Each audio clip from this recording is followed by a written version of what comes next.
สบายดีพี่น้องมื้อนี้สาวหลามาอันนี้เนาะมาวัดป่าพี่น้องเอ้ยสิมาเฮ็ดอันสีถาดให้แม่ให้พ่อให้แม่เฒ่าเนาะสงกรานต์แล้วก็มาบวรบัตรพัดสีเพิ่นนี่ตอนนี้กำลังสีเฮ็ดเนาะอันนี้คือถาดสีเหลืองนี่สิเป็นถาดของแม่เนาะแล้วก็ถาดของแม่เฒ่านี่อันนี้จะเป็นวัดป่าเด้อพี่น้องเด้อแบบอยากเสียวๆนี่อย่าไปจะสิได้มาไหมตัวเอ้ยมาไหมมาบ่มีน้ำบ่เอาพดใช่ไม่ใช่น้ำไปทำนี่เฮาไปขอถูกน้ำจัวน้อยนี่เพิ่นไปเอานี่ใช่ปะ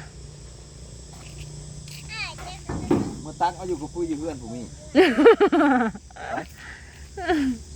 ไปตักเอาอยู่กับพุยไปน้ำน้องชะกับบ่มีติโอ้ยเฮาหน่าสิใส่อันกระถางมาเนาะน่าสิใส่กระถางมาใส่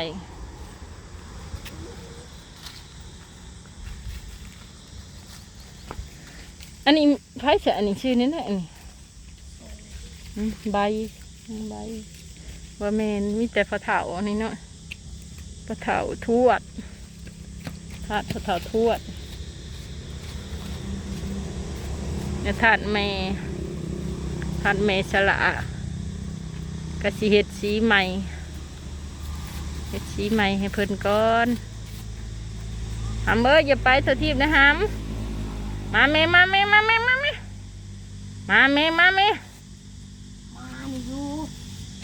อย่าพากันไปชอกลอกแฉกแหลกลูกไปเหยียบไปโค้มเพิ่นเพื่อนเพิ่นก็บ่ใช่เลยเฮาเซาะแล้วก็อันนั้นล่ะว่าเซาะ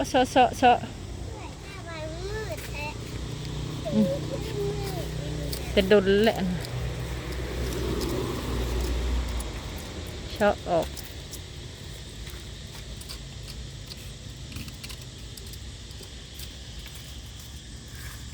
เซาะสีถาด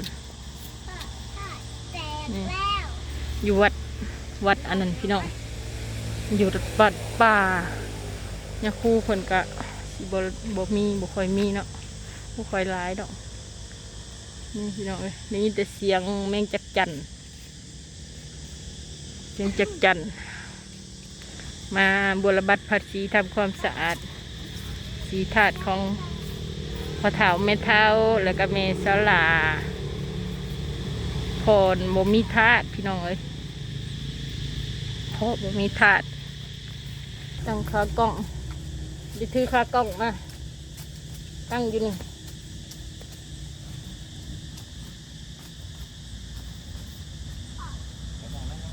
แล้วสีน้ำอยู่เสียวะ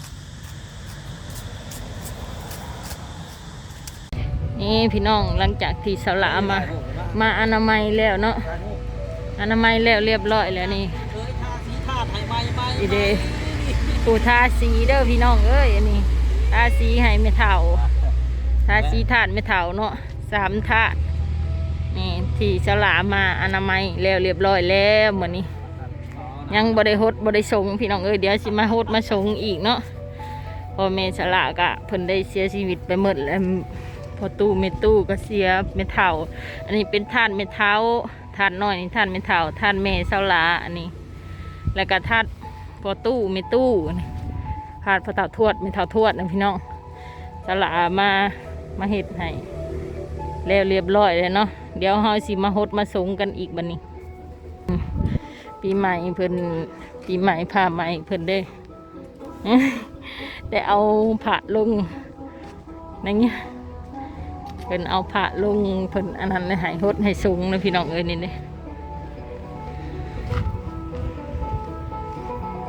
เดี๋ยวเฮาสิไปหาเลาะสูงผ้ากันพี่น้องนี่เนาะพี่น้องตอนนี้ก็สิไปสูตรเอาพอเนาะไปสูตรเชิญพอสลามาอยู่ธาตุเนาะน้ำแม่เพราะว่าตอนเพิ่นเสียหันมันทางเพิ่นเสียเพิ่นตายมีแห้งเนาะเพิ่นเสียนะ เพิ่นแบบว่าแข็งแห้งอยู่แต่เพิ่นนอนไปเลยแล้วก็เลยสิไปสูดเอามาขึ้นธาตุที่เสาหลามาเห็ดสีนี่เนาะสิเอาไปอยู่น้ำเมียหรือว่าน้ำแม่เสาหลาแหละสูตรเอาพอคือไปอยู่น้ำแม่เพิ่นว่าเพิ่นนั่นอยู่อันพังดินน้ำท่วมย่ำพ้นน้ำมันท่วมมันยังแหละแล้วก็เลยสิเซิร์นเพิ่นขึ้นไปอยู่ธาตุเสาหลาก็มาเห็ดบุญน้ำปีใหม่มาเห็ดบุญน้ำพ่อน้ำแม่ตอนนี้ก็สิกำลังย่างไปบ่อนที่พังหลุมเพิ่นอะไรพี่น้องเสาหลากำลังย่างไปตอนดอดพังหลุมเพิ่นเนาะหลายปีแล้วพี่น้องเอ้ย20 กว่าปีบ่ฮู้ว่าสิจำได้บ่ได้เนาะไปเบิ่งกันผู้ใหญ่เพิ่นพาไปบ่แหละบริเวณอันนี้สิเป็นวัดป่าเด้อพี่น้องวัดป่าสะเนาะต้นไม้ชมเย็นดีพี่น้องเอ้ยถ้าเบิ่งว่าเพิ่นสิอยู่นวงใดเนาะสละก็จำบ่ได้ดอกเสียงแมงจักจันเสียงห้องคลองจักจันเบิ่งเพิ่นไปเพิ่นสิสูดขึ้นพี่น้องเอ้ยไปหาไปเบิ่งกัน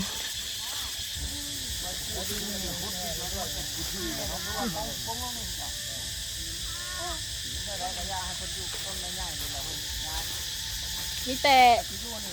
เอิ้นซื้อเอาแล้วเอิ้นซื้อ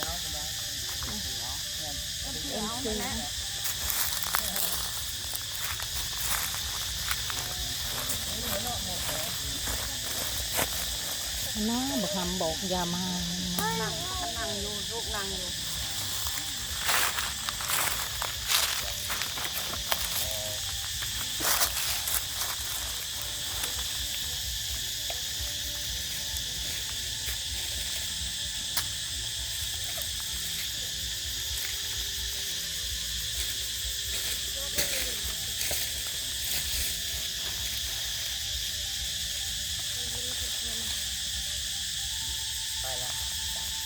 ต้นหวานมี2 ต้นเงิน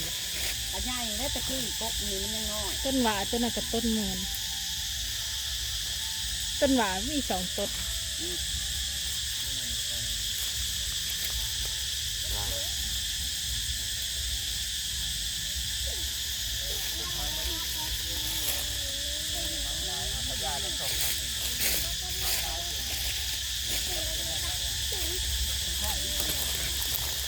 ขังจนเป็นไปบอก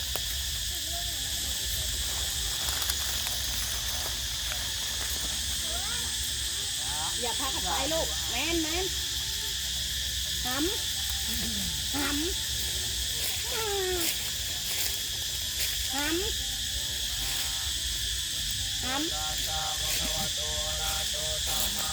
เจ้าอย่าดื้อเลยเจ้าอย่าดื้อเลยเจ้าอย่าดื้อเลย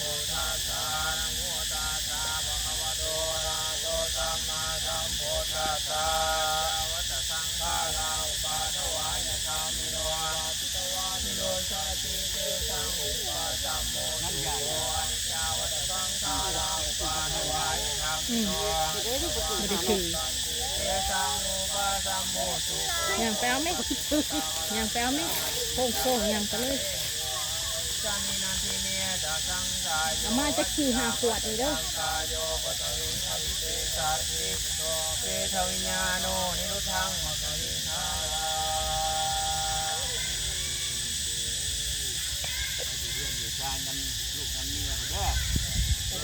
แม่ขอชีโพเอ้ยน้ำถ่วมเงินถ่วมซ่านกับผู้แรกขึ้นก็อยู่น้ำลูกอยู่น้ำเมียอยู่ผู้แรกอยู่เพื่อนอยู่ซ่านด้วยอยู่น้ำเมียผู้แล้วอยู่น้ำเมียอยู่ผู้แล้วพอชีโพเอ้ยขึ้นไปได้ลูกมาเชิญมาหนึ่งขึ้นเลยได้ก็น้ำใหญ่ไม่ได้แล้วก็ข้าพเจ้าจานิดุขาวายามปตาจานิพยาสุข้าพเจ้าจานิดุขาวสุสัพพิปานิโนเจวัตจามิปุญญังสัพพทังสัพพิเทวะโมนันตุ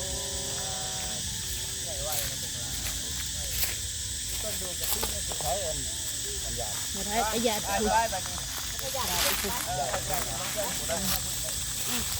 ถือว่าแล้วเลยพี่น้องถือว่าเซฟซับเลยเนาะเชิญเพิ่นขึ้นไปเลยเด้อพอสีโทเอ้ยขึ้นไปไปอยู่นำ เก็บเอามาเนี่ย เพื่อนนำแม่มอนผู้ได้ เก็บเอาแม่ตัวใบตองใบใต้ เพื่อน นะ ซานเจ้านำท่วมกะ นี่ทุเรศ อ่า อยู่เพื่อนมีฟานมีเหนื่อยนะ ลูกเต้ามาเซินไปได้พอสีโทเอ้ยพอสีโทเอ้ยมือขึ้นเด้อขึ้นไปอยู่เพื่อนในแม่ผู้เด้อมา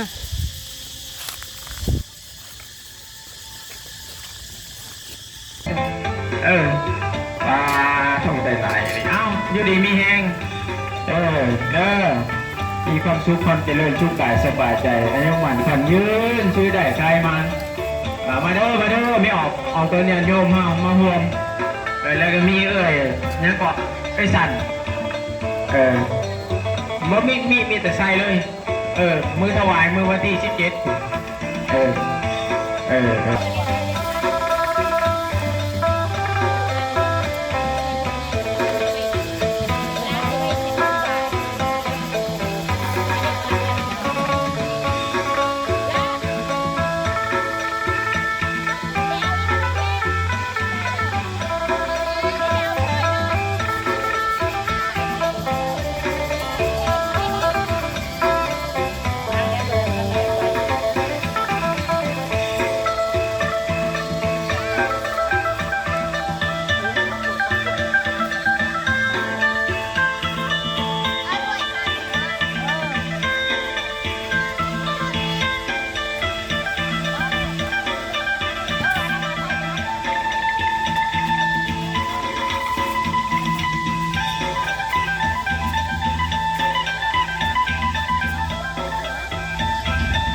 เป็นมื้อที่2ของงานปีใหม่ลาวเนาะเฮาพากันมาโฮสต์ส่งพระพุทธรูปก็โฮสต์ส่งแล้วก็พากันอยู่ดีมีแฮง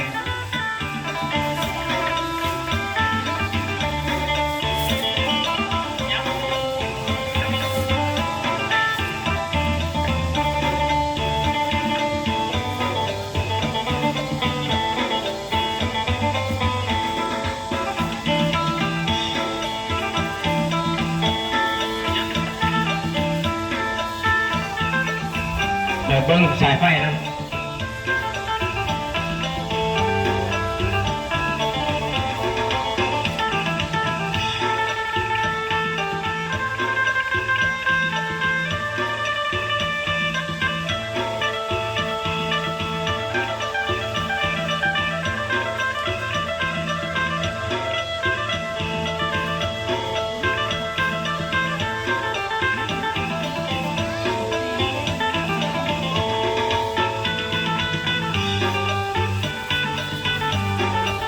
เป็นมื้อที่2ของงานเนาะ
ออกควรมาโปรโมทนา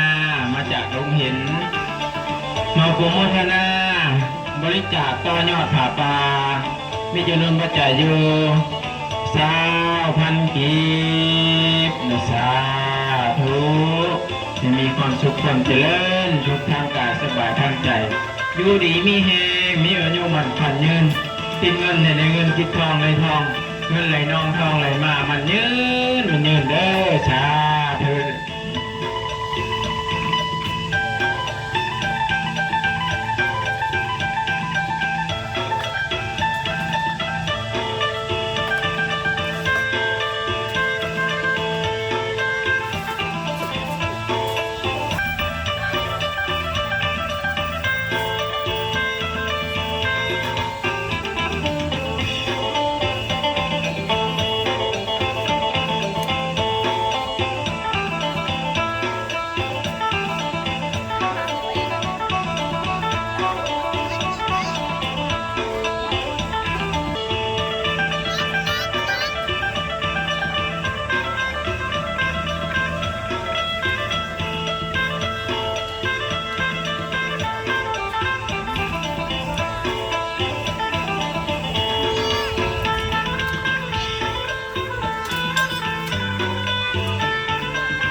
sẽ chụp con cho chụp miệng đi chụp con cho chụp miệng phải sao đó chụp con chụp miệng phải sao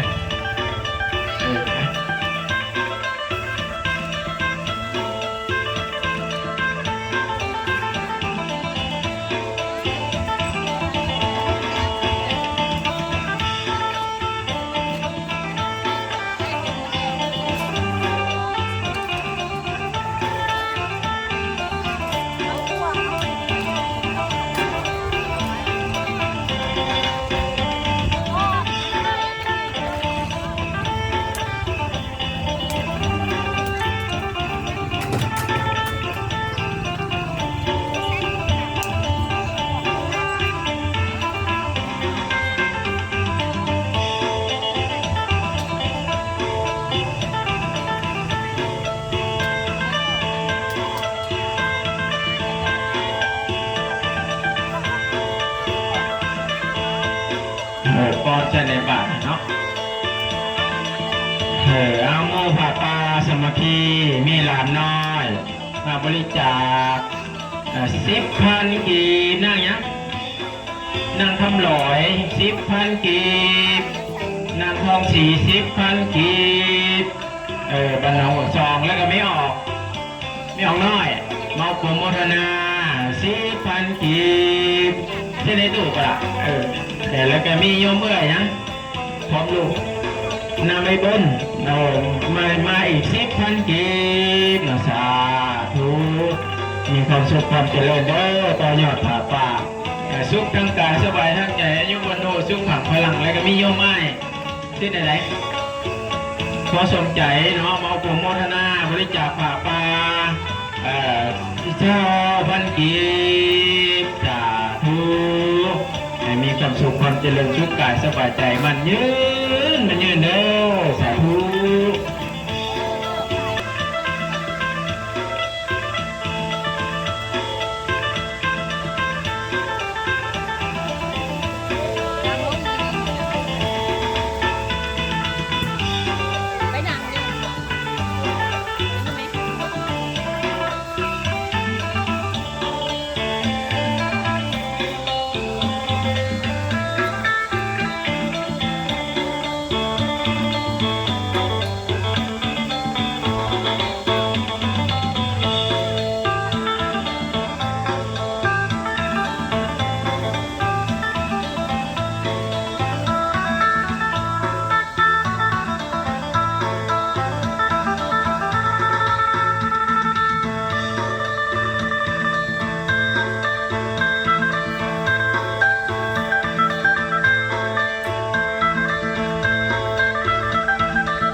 นะโม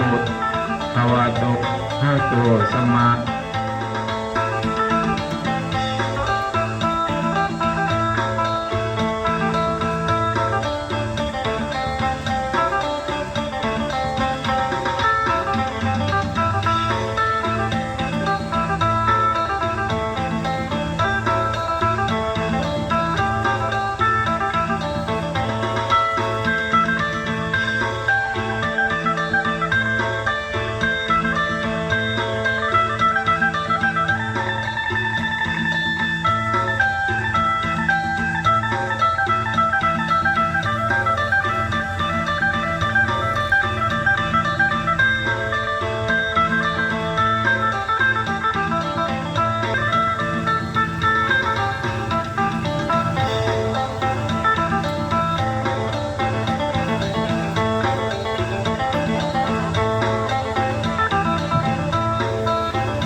อทั้งหลายเนาะ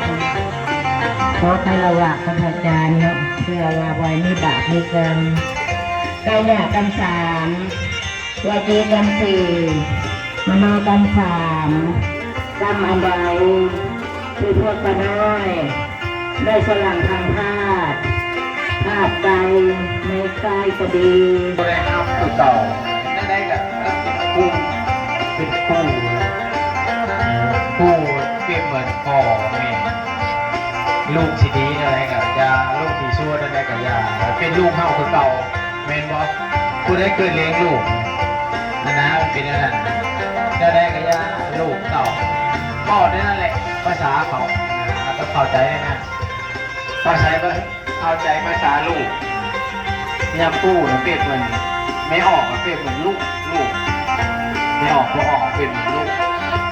ฉะนั้นเป็นโปรดเป็นยามปู่เลยเพราะฉะนั้นโปรดถือซาแต่ว่าต้องได้ว่าคือแต่ไม่ออกมันชอนลูกเลยว่าดีก็ว่าชั่วก็ว่าหายก็ย่าลูกหายมันเป็นอย่างนั้นเลยหน้าที่ผสมดีก็ว่าคนนี้ก็ว่ามันเรื่องมันลูกมันสวนตามคนนี้แต่ก็พ่อแม่ต้องไปบอกตอนนี้พูดเอาพิษพลาดทางกายจะดีทางวาจาก็ดีทางใจก็ดีผู้บาจะเป็นคนลูกเป็นคนหน้านม